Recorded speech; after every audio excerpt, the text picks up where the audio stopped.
നമസ്കാരം. ഇന്ന് ഒരു വാഹനം എന്ന് പറയുന്നത് ഒരു ആഗ്രഹത്തിനേക്കാൾ ഉപരി ഒരു ആവശ്യമായി മാറിയിരിക്കുന്ന ഒരു സന്ദർഭമാണ്. അങ്ങനെയുള്ള ഒരു കാലഘട്ടമാണ്. ആഡംബരത്തിന് വേണ്ടിയിട്ടല്ല ഇന്ന് ആളുകൾ കാർ വാങ്ങുന്നത്. നമ്മൾ സുപ്രധാനമായിട്ട് മനസ്സിലാക്കേണ്ട ഒരു കാര്യം, എൻട്രി ലെവൽ കാറുകൾ വാങ്ങുന്ന ആളുകളൊക്കെ ഒരു സ്കൂട്ടറിൽ നിന്നും അവരുടെ ആവശ്യത്തിന് വേണ്ടിയിട്ട് ഒരു എൻട്രി ലെവൽ കാറിലേക്ക് വരുന്ന ആളുകളായിരിക്കും. അങ്ങനെയുള്ള ആളുകൾ, ഒരു സ്കൂട്ടർ പരിപാലിക്കാൻ കഴിവുള്ള ആളുകൾ ഒരു കാറിലേക്ക് എത്തുന്നത് എപ്പോഴാണ്? അവർക്ക് അതിനുള്ളൊരു സാമ്പത്തിക ഭദ്രത വരുമ്പോൾ, അല്ലെന്നുണ്ടെങ്കിൽ EMI എനിക്ക് അടച്ചു തീർക്കാം എന്നുള്ള രീതിക്കുള്ളൊരു കോൺഫിഡൻസ് വരുമ്പോഴാണ്, അല്ലെങ്കിൽ അത്രമേലൊരു ആവശ്യം വരുമ്പോഴാണ്. എന്തെങ്കിലും ഹോസ്പിറ്റൽ കാര്യത്തിനൊക്കെ ഒരു വാഹനം കിട്ടാത്ത അവസ്ഥയിൽ നമുക്കും ഒരു വാഹനം വാങ്ങണം, ഒരു കാർ വാങ്ങണം, ഒരു എൻട്രി ലെവൽ കാർ വാങ്ങണം എന്നൊരു ചിന്തയിലേക്ക് നിൽക്കുന്ന ആളുകൾ തീർച്ചയായിട്ടും ഈ ഒരു വീഡിയോ കാണുക. നിങ്ങൾക്ക് വേണ്ടിയാണ് ഈ ഒരു വീഡിയോ. എൻ്റെ പരിമിതമായിട്ടുള്ള അറിവിൽ നിന്നാണ് ഞാൻ സംസാരിക്കുന്നത്. തീർച്ചയായിട്ടും അത്തരത്തിൽ കുറച്ച് കാറുകളാണ് നിങ്ങൾക്കിന്ന് പരിചയപ്പെടുത്താൻ പോകുന്നത്.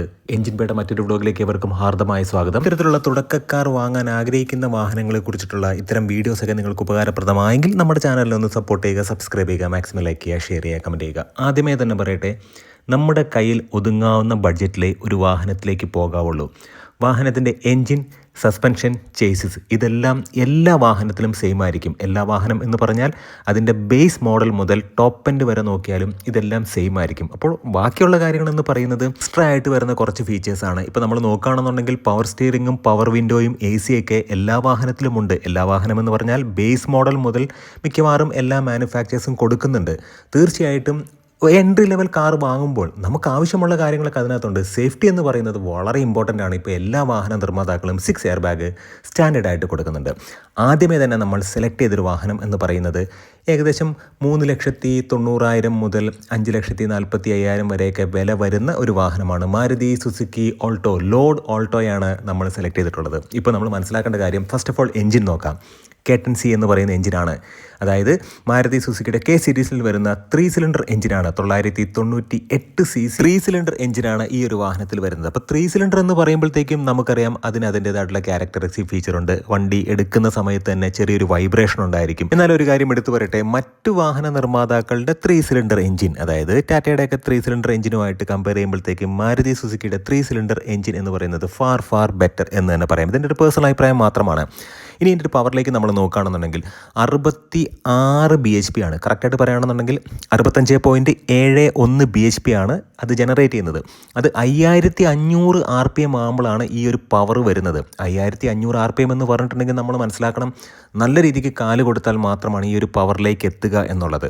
പക്ഷേ വാഹനത്തിൻ്റെ വെയിറ്റ് വെച്ച് നോക്കുമ്പോഴത്തേക്കും പവർ ടു വെയിറ്റ് റേഷ്യോ എന്ന് പറയുന്നത് മികച്ചതാണ്. അതുകൊണ്ട് തന്നെയാണ് വലിയ, അതായത് 7 സിസ്റ്റേഴ്സ് എന്ന് പോലെയുള്ള സംസ്ഥാനങ്ങളിലൊക്കെ നല്ല കയറ്റത്തിലൊക്കെ ഈ ഒരു വാഹനം നല്ല രീതിക്ക് പെർഫോം ചെയ്യുന്നത് നമ്മൾ കാണുന്നുണ്ട്. ഇനി ഇതിൻ്റെ ടോർക്കിലേക്ക് വരികയാണെന്നുണ്ടെങ്കിൽ 3500 RPM തന്നെ ടോർക്ക് ജനറേറ്റ് ആവുന്നുണ്ട്. 89 Nm ടോർക്കാണ് ജനറേറ്റ് ആകുന്നത്. ഇനി വാഹനത്തെക്കുറിച്ച് നമ്മൾ നോക്കുകയാണെന്നുണ്ടെങ്കിൽ സസ്പെൻഷൻ വളരെ നല്ലതാണ്. മക്സ്പെൻഷൻ സ്റ്റഡാണ് മിക്കവാറും എല്ലാ മാരുതി വാഹനങ്ങളിലും വരുന്നതും. ഫ്രണ്ടിൽ മക്സ്പെൻഷൻ സ്റ്റഡും ബാക്കിൽ ട്വിസ്റ്റ് ബീമുമാണ് വരുന്നത്. ടേണിംഗ് റേഡിയസ് 4.5 മീറ്ററാണ്. ഇതാണ് ഏറ്റവും പ്രധാനപ്പെട്ട കാര്യം. കാരണം ഈ ഒരു വാഹനം വളരെ കോമ്പാക്റ്റ് ആയിട്ടുള്ള ഒരു വാഹനമാണ്.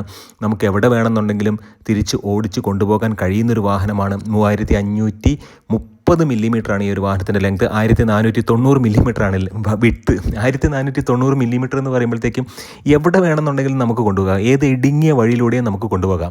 ഇതിൻ്റെയൊക്കെ ഒരു ബെനിഫിറ്റ് നമ്മൾ മനസ്സിലാക്കുന്നത്, നമ്മൾ ഇത്തരം ഹെവി ട്രാഫിക്കുള്ള അല്ലെങ്കിൽ വളരെ ഇടുങ്ങിയ റോഡുകളുള്ള സാഹചര്യത്തിലൊക്കെ ഈ ഒരു വാഹനം ഉപയോഗിക്കുമ്പോഴാണ്. ഹൈറ്റിലേക്ക് വരികയാണെന്നുണ്ടെങ്കിൽ 1520 മില്ലിമീറ്ററാണ് ഈ ഒരു വാഹനത്തിൻ്റെ ഹൈറ്റ്. ഇനി 214 ലിറ്ററാണ് ഈ ഒരു വാഹനത്തിൻ്റെ ബൂട്ട് കപ്പാസിറ്റി. മോശം എന്ന് പറയാനില്ല, കാരണം ഇത്രയും ചെറിയൊരു വാഹനത്തിന് 214 ലിറ്റർ ബൂട്ട് കപ്പാസിറ്റി ഉണ്ടല്ലോ. ഇനി വീൽ ബേസിലേക്ക് നോക്കുകയാണെന്നുണ്ടെങ്കിൽ 2380 മില്ലിമീറ്റർ വീൽ ബേസ് ഉണ്ട്. അപ്പോൾ ആഡിക്വേറ്റ് ആണ് കാര്യങ്ങൾ.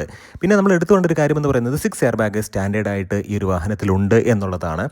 ഡിസ്ക് ബ്രേക്കാണ് ഫ്രണ്ടിൽ വരുന്നത്, ബാക്കിൽ ഡ്രമ്മാണ്, നമുക്കറിയാവുന്ന കാര്യമാണ്. അങ്ങനെ നോക്കുമ്പോഴത്തേക്കും ഈ ഒരു വാഹനം മികച്ച വാഹനമാണ്. 22 കിലോമീറ്ററൊക്കെ എങ്ങനെ നിങ്ങൾ ഓടിച്ചാലും കിട്ടും. എങ്ങനെ ഓടിച്ച് കിട്ടുമെന്ന് പറഞ്ഞിട്ടുണ്ടെങ്കിൽ, നിങ്ങൾ ലോക്കലായിട്ടുള്ള ഒരു സിറ്റിയിൽ അല്ലെങ്കിൽ ട്രാഫിക്കിൽ ഓടിച്ചിട്ടുണ്ടെങ്കിൽ തീർച്ചയായിട്ടും നിങ്ങൾക്കൊരു 16 to 17 ഒക്കെ കിട്ടും. അത് നിങ്ങൾ ഓടിക്കുന്ന ശൈലി അനുസരിച്ചിരിക്കും. വെറുതെ ആക്സിലേറ്റർ കൊടുത്തിട്ടുണ്ടെങ്കിൽ ഏത് വാഹനമാണെന്നുണ്ടെങ്കിലും മൈലേജ് ഉണ്ടാവില്ല. അപ്പം ഒരു ഓൺ ആൻ ആവറേജ് ഈ ഒരു വാഹനത്തിന് തീർച്ചയായിട്ടും 19 കിലോമീറ്ററിനടുത്ത് എങ്ങനെ ഓടിച്ചാലും മൈലേജ് ലഭിക്കും. അതിന് മുകളിലേക്ക് കിട്ടണം എന്നുണ്ടെങ്കിൽ ഹൈവേയിലൊക്കെ പോകണം.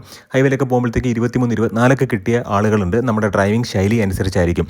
പിന്നെ എടുത്തു വേണ്ട ഒരു കാര്യമെന്ന് പറയുന്നത് സീറ്റിംഗ് പൊസിഷൻ കുറച്ച് താഴ്ന്നാണ്. അത് എപ്പോഴും നമുക്കൊരു ബുദ്ധിമുട്ടുണ്ടാക്കുന്ന ഒരു കാര്യമാണ്. അത്യാവശ്യം ഹൈറ്റുള്ള ആളുകളൊക്കെ കയറുമ്പോഴത്തേക്കും ഇപ്പോൾ ഡ്രൈവർ സീറ്റിൽ ഹൈറ്റുള്ള ഒരാൾ കയറി ഇരുന്നിട്ടുണ്ടെങ്കിൽ സീറ്റ് പുറകോട്ടിട്ടാൽ ബാക്കിലിരിക്കുന്ന ആളുകൾക്ക് കുറച്ച് ബുദ്ധിമുട്ടുണ്ടായിരിക്കും. കുറച്ച് കുഴിഞ്ഞ സീറ്റിംഗ് പൊസിഷനാണ്. കാരണം ഇന്ത്യൻ സാഹചര്യത്തിൽ അത്രയും ഒരു സീറ്റിംഗ് പൊസിഷൻ എന്ന് പറയുന്നത് ബുദ്ധിമുട്ടാണ്. അത് എടുത്തു പറയേണ്ട ഒരു കാര്യം തന്നെയാണ്. പക്ഷേ നമുക്ക് കിട്ടുന്ന ഒരു വിലയിൽ ഒരു അത്യാവശ്യം നല്ല എഞ്ചിനുണ്ട്, നല്ല ചേസിസ് ആണ്, 6 എയർ ബാഗ് സ്റ്റാൻഡേർഡ് ആയിട്ടുണ്ട്, റിലയബിൾ ആണ്. തുരുമ്പിൻ്റെ പ്രശ്നങ്ങളോ കാര്യങ്ങളൊന്നും മാരുതിയുടെ വാഹനത്തിലൊന്നും കണ്ടിട്ടില്ല, ഈ വാഹനത്തിലൊന്നും അങ്ങനെ കണ്ടിട്ടില്ല. അപ്പോൾ അതുകൊണ്ട് തന്നെ വളരെ റിലയബിൾ ആണ്. പിന്നെ സേഫ്റ്റിയുടെ കാര്യം പറയുകയാണെന്നുണ്ടെങ്കിൽ മാരുതി സുസുക്കിയുടെ വാഹനങ്ങളുടെ സേഫ്റ്റി ഇപ്പോൾ ഇമ്പ്രൂവ് ആകുന്നുണ്ട് എന്ന് മാത്രമേ എനിക്ക് പറയാനുള്ളൂ. കാരണം ഈ ഒരു വാഹനത്തിന് കമ്പാരിറ്റീവ്ലി വലിയ സേഫ്റ്റി ഒന്നും ഇല്ല എന്നുള്ളത് സത്യം തന്നെയാണ്.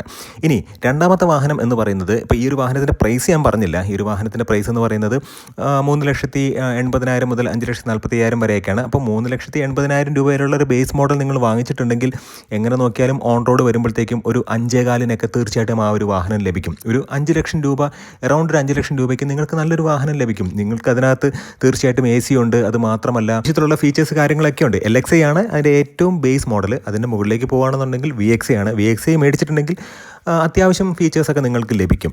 ഇനി വരുന്ന വാഹനം എന്ന് പറയുന്നത് ഈ സെയിം എഞ്ചിൻ തന്നെയാണ്. കേട്ടൻ C എന്ന് പറയുന്ന എഞ്ചിനാണ്. അത് 998 cc 3 സിലിണ്ടറാണ്. വാഗണാറാണ്. വാഗണാറിന് ഒരു 1.2 4 സിലിണ്ടർ എഞ്ചിനും കൂടി ഉണ്ട്. അത് കേറ്റൽ N എന്ന് പറയുന്ന എഞ്ചിനാണ്. അതിലേക്ക് വരുമ്പോഴത്തേക്കും വില കൂടും. ഇതെന്ന് പറയുമ്പോഴത്തേക്കും 5 ലക്ഷം മുതലാണ് ഇതിൻ്റെ ഒരു പ്രൈസ് സ്റ്റാർട്ട് ചെയ്യുന്നത് LXiക്ക്. അപ്പോൾ 5 ലക്ഷം രൂപയുള്ളൊരു വാഹനം എങ്ങനെ നോക്കിയാലും ഓൺ റോഡിലേക്ക് വരുമ്പോഴത്തേക്കും ഒരു 6,20,000 നിങ്ങൾക്ക് ഓൺ റോഡ് ഇറക്കാൻ പറ്റും. തീർച്ചയാണ്. എഞ്ചിൻ സ്പെസിഫിക്കേഷനൊക്കെ സെയിം ആണ്. ഓൾട്ടോ കേട്ടനിലുള്ള സെയിം എഞ്ചിൻ തന്നെയാണ്. 66 bhp പവർ. അത് 5,500 RPM ജനറേറ്റ് ചെയ്യുന്നുണ്ട്. നമ്മൾ പറഞ്ഞ കാര്യം തന്നെയാണ്. ഇപ്പോൾ ഓൾട്ടോയുടെ കേസ് പറഞ്ഞപ്പോൾ ഒരു കാര്യം വിട്ടുപോയി. ടേണിംഗ് റേഡിയസ് 4.5 മീറ്ററാണ് നമ്മൾ ഓൾറെഡി പറഞ്ഞിട്ടുണ്ടായിരുന്നു. പക്ഷേ ഇവിടെ വാഗണാറിൻ്റെ കേസിൽ ടേണിംഗ് റേഡിയസ് 4.7 മീറ്ററാണ്. ഫ്രണ്ടിൽ ഡിസ്ക് ബ്രേക്കും ബാക്കിൽ ഡ്രമ്മുമാണ് വന്നിട്ടുള്ളത്. എഞ്ചിൻ സ്പെസിഫിക്കേഷൻ സെയിം ആയതുകൊണ്ടാണ് ഞാനത് എടുത്ത് പറയാത്തത്. പിന്നെ ഒരു വാഹനത്തിൻ്റെ ഏറ്റവും പ്രധാനപ്പെട്ട ഒരു പ്രത്യേകത എന്ന് പറയുന്നത് കംഫർട്ടാണ്. ഞാൻ ഓൾട്ടോ കേട്ടനിൻ്റെ കേസിൽ എന്താണ് പറഞ്ഞത്, നമ്മുടെ ഇരിപ്പ് സുഖമില്ല എന്നുള്ളതാണ്. നമ്മൾ വന്നിട്ട് അങ്ങ് താന്നാണ് ഇരിക്കുന്നത്. അതിൽ നിന്ന് ഇറങ്ങുന്ന സമയത്തും നമ്മൾ ആരെങ്കിലും പിടിച്ച് വലിച്ചിറക്കണം, ആ ഒരു അവസ്ഥയാണ്. പക്ഷേ ഇവിടെ മാരുതി സുസുക്കി വാഗണാറിനകത്ത് അങ്ങനെയില്ല. വളരെ ഈസി ആയിട്ട് കയറാനും ഇറങ്ങാനും കഴിയും. പ്രായമായ ആളുകൾക്കൊക്കെ കൃത്യമായിട്ട് കയറാനും ഇറങ്ങാനും കഴിയും. ഇപ്പോൾ ഫ്യുവൽ സീറ്റ് കാര്യങ്ങളൊക്കെ വരുന്നുണ്ട്. പ്രൈസ് കൂടും, അതറിയാം. പക്ഷേ ബേസ് മോഡൽ LXi ഒക്കെ നിങ്ങൾ അത്തരത്തിലൊരു ആവശ്യമുള്ള ആളുകൾക്ക് തീർച്ചയായിട്ടും ഈ ഒരു വാഹനത്തെ കൺസിഡർ ചെയ്യാം. ടോൾ ബോയ് കോൺസെപ്റ്റിലൊരു വാഹനമാണ് എന്ന് പറയുന്നത്. അതായത് ഓൾട്ടോ കേട്ടനകത്തിരിക്കുന്ന സെയിം എഞ്ചിൻ, അത് മാത്രമല്ല ഫ്രണ്ടിലും എക്സ്പ്രഷൻ സ്റ്റഡ്, ബാക്കിൽ ട്വിസ്റ്റ് ബീമാണ് വന്നിട്ടുള്ളത്. അപ്പോൾ സസ്പെൻഷൻ്റെ കാര്യങ്ങളെല്ലാം സെയിം തന്നെയാണ്. പക്ഷേ കുറച്ചും കൂടെ ബോക്സി ഷേപ്പായിട്ടുള്ളൊരു വാഹനമാണ്. എങ്ങനെ ഓടിച്ചു കഴിഞ്ഞാലും നിങ്ങൾക്ക് 18 കിലോമീറ്റർ മൈലേജും ലഭിക്കും. അങ്ങനെ വരുമ്പോഴത്തേക്ക് റിലയബിൾ ആയിട്ടുള്ളൊരു വാഹനമാണ്. എന്തുകൊണ്ടാണ് ആളുകൾ കൂടുതൽ വാഗണാർ സെലക്ട് ചെയ്യുന്നത് എന്ന് ചോദിച്ചാൽ 6 എയർ ബാഗ് ഇപ്പോൾ സ്റ്റാൻഡേർഡായിട്ട് വരുന്നുണ്ട്. സ്പേഷ്യസ് ആണ്, കയറാനും ഇറങ്ങാനും ഈസിയാണ്. അതുമാത്രമല്ല ക്ലസ്ട്രോഫോബിക് ഫീലില്ല. ഈ ഒരു വാഹനം ഓടിക്കുമ്പോഴത്തേക്കും ഒരുപാട് ഗ്ലാസ് ഏരിയ ഉള്ളത് കൊണ്ട് തന്നെ നമുക്ക് തിരിച്ചെടുക്കുമ്പോഴൊക്കെ നമുക്ക് വലിയ ബുദ്ധിമുട്ടില്ലാതെ ബ്ലൈൻഡ് സ്പോട്ടുകൾ മാക്സിമം കുറവാണ്. അതാണ് ഏറ്റവും പ്രധാനപ്പെട്ട കാര്യം. ഇനി അടുത്തൊരു വാഹനം കുറച്ചും കൂടെ ബഡ്ജറ്റ് ഉണ്ടെങ്കിൽ നിങ്ങൾക്ക് വാങ്ങാൻ കഴിയുന്ന ഒരു വാഹനമാണ്, ഡിസ്കണ്ടിന്യൂ ചെയ്യാൻ പോകുന്ന ഒരു വാഹനമാണ് മാരുതി സുസുക്കിയുടെ ഇഗ്നിസ് ആണ്. 4 സിലിണ്ടറാണ്. അതാണ് എടുത്തു പറയേണ്ട ഒരു കാര്യം. ഇപ്പോൾ നമ്മൾ ഇഗ്നിസിനെ കുറിച്ച് പറയുകയാണെന്നുണ്ടെങ്കിൽ അത് വളരെ നല്ല എഞ്ചിനാണ്. കേറ്റൽ M എന്ന് പറയുന്ന എഞ്ചിനാണ്. 1.2 ലിറ്റർ 1197 cc 81.80 bhp ആണ് വരുന്നത്. അത് 6,000 RPM ജനറേറ്റ് ചെയ്യുന്നത്. 113 Nm ടോർക്കുണ്ട്. അത് 4,200 RPM വരുന്നത്. പിന്നെ ഈ ഒരു വാഹനത്തിൻ്റെ ടേണിംഗ് റേഡിയസ് 4.7 മീറ്ററാണ്. അതാണ് എടുത്തു പറയേണ്ടത്. 15 ഇഞ്ചിൻ്റെ വീലുകളാണ് വരുന്നത്. വീൽ സൈസ് ഇവിടെ കൂടും എന്നുള്ളതാണ്. 5,35,000 സിഗ്മ എന്ന് പറയുന്ന ബേസ് വേരിയൻറ്റിൻ്റെ വില. ഓഫേഴ്സൊക്കെ കഴിഞ്ഞ് എങ്ങനെ നോക്കിക്കഴിഞ്ഞാൽ നിങ്ങൾക്കൊരു 6,20,000 രൂപയ്ക്കുള്ളിൽ നിങ്ങൾക്ക് ആ ഒരു വാഹനം ഇറക്കാൻ കഴിയും. അതായത് വാഗണാർ എന്ന് പറയുന്ന വാഹനം എടുക്കുമ്പോൾ അല്ലെങ്കിൽ അതിൻ്റെ ഒരു ബേസ് മോഡലിലേക്ക് പോകുന്ന ആളുകൾ ഒരു 20,000 ഒക്കെ എക്സ്ട്രാ ഇട്ടാൽ ഇഗ്നിസിൻ്റെ ബേസ് മോഡലിലേക്ക് നിങ്ങൾക്ക് പോകാം എന്നുള്ളതാണ്. ഇനി ഒരു വാഹനത്തിൻ്റെ ലെങ്ത് വരികയാണെന്നുണ്ടെങ്കിൽ ഇഗ്നിസിൻ്റെ കാര്യമാണ് പറയുന്നത്. 3,700 മില്ലിമീറ്ററാണ്. വിഡ്ത്ത് 1,690 മില്ലിമീറ്ററാണ്. ഹൈറ്റ് 1,595 മില്ലിമീറ്ററാണ്. വീൽ ബേസ് എന്ന് പറയുന്നത് 2,435 മില്ലിമീറ്ററാണ്. 180 മില്ലിമീറ്റർ ഗ്രൗണ്ട് ക്ലിയറൻസ് ഈ ഒരു വാഹനത്തിനുണ്ട്. 15 ഇഞ്ചിൻ്റെ വീലുകളാണ് വരുന്നത്. ബാക്കിലെ സസ്പെൻഷൻ കുറച്ച് സ്റ്റിഫാണ്. സ്റ്റിഫ് എന്ന് പറഞ്ഞിട്ടുണ്ടെങ്കിൽ ശരിക്കും സോഫ്റ്റാണ്. അത് സോഫ്റ്റ് എന്ന് പറയുമ്പോഴത്തേക്കും അതിൻ്റെ ഓപ്പോസിറ്റ് ഫീലാണ് നമുക്ക് വരുന്നത്. കുറച്ച് ബംബിയറായിട്ടുണ്ടായിരിക്കും. അത് ഈ ഒരു വാഹനത്തിന് 180 മില്ലിമീറ്റർ ഗ്രൗണ്ട് ക്ലിയറൻസ് ഉള്ളതുകൊണ്ടാണ് കോർണർ സ്റ്റെബിലിറ്റി ഒക്കെ കിട്ടാൻ വേണ്ടി തന്നെയാണ് അങ്ങനെ അത് സെറ്റ് ചെയ്തിട്ടുള്ളത്. മികച്ച ഒരു വാഹനമാണ്, ഒരു ഇൻ്റർനാഷണൽ ക്വാളിറ്റി ഉള്ളൊരു വാഹനം മാരുതിയിലുള്ളത് ഈ ഒരു വാഹനമാണ്. വാഹനങ്ങളെല്ലാം മാനുവൽ ട്രാൻസ്മിഷനാണ്, അതെടുത്ത് പറയട്ടെ. ഇനി നാലാമതൊരു വാഹനം നല്ല സ്റ്റൈലിംഗ് ഒക്കെ ഉള്ളൊരു വാഹനം തന്നെയാണ്, നിസാൻ മാഗ്നൈറ്റ് ആണ്. നിസാൻ മാഗ്നൈറ്റിൻ്റെ 1 ലിറ്റർ എഞ്ചിനെ കുറിച്ചിട്ടാണ് ഞാൻ പറയുന്നത്. ഈ ഒരു എഞ്ചിനെക്കുറിച്ച് നമ്മൾ പറയുകയാണെന്നുണ്ടെങ്കിൽ 999 cc എഞ്ചിനാണ്, 71 bhp പവർ, അത് 6250 RPM. അങ്ങനെ നോക്കുമ്പോൾ നിങ്ങളൊന്ന് ആലോചിച്ച് നോക്കുക, 6250 RPM എടുക്കുമ്പോഴാണ് ഈ 71 bhp ജനറേറ്റ് ചെയ്യുന്നത്. അതുപോലെ ടോർക്ക് 96 Nm ടോർക്കുണ്ട്, അത് 3400 RPMൽ ജനറേറ്റ് ചെയ്യുന്നുണ്ട്. വലിയൊരു പെർഫോമൻസ് ഓറിയൻറ്റഡ് ആയിട്ടുള്ളൊരു വാഹനം എന്നൊന്നും നമുക്ക് പറയാൻ കഴിയില്ല. നമ്മുടെ ദൈനംദിന ആവശ്യങ്ങൾക്ക് വേണ്ടി പോവുകയും വരികയൊക്കെ ചെയ്യാൻ കഴിയുന്ന ഒരു ഓക്കെ കാറ്.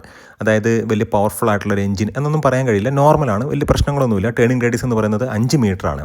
നമ്മൾ നോക്കുമ്പോഴത്തേക്കും മാരുതിയുടെ ഇപ്പോൾ 2-3 വാഹനങ്ങൾ നമ്മൾ പറഞ്ഞു. അതിനകത്ത് ഇപ്പം ഓൾട്ടോയുടെ കേസാണെന്നുണ്ടെങ്കിൽ 4.5 മീറ്ററാണ് ടേണിംഗ് റേഡിയസ്. വാഗണാറിൻ്റെ കേസാണെന്നുണ്ടെങ്കിൽ 4.7 മീറ്ററാണ്.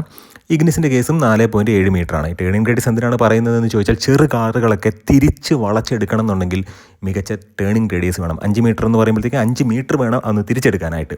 ജിമ്നിയുടെ കേസ് നമുക്കറിയാം, ജിമ്നിയുടെ ഒന്ന് ആഡ് ചെയ്തു എന്നുള്ളതേ ഉള്ളൂ.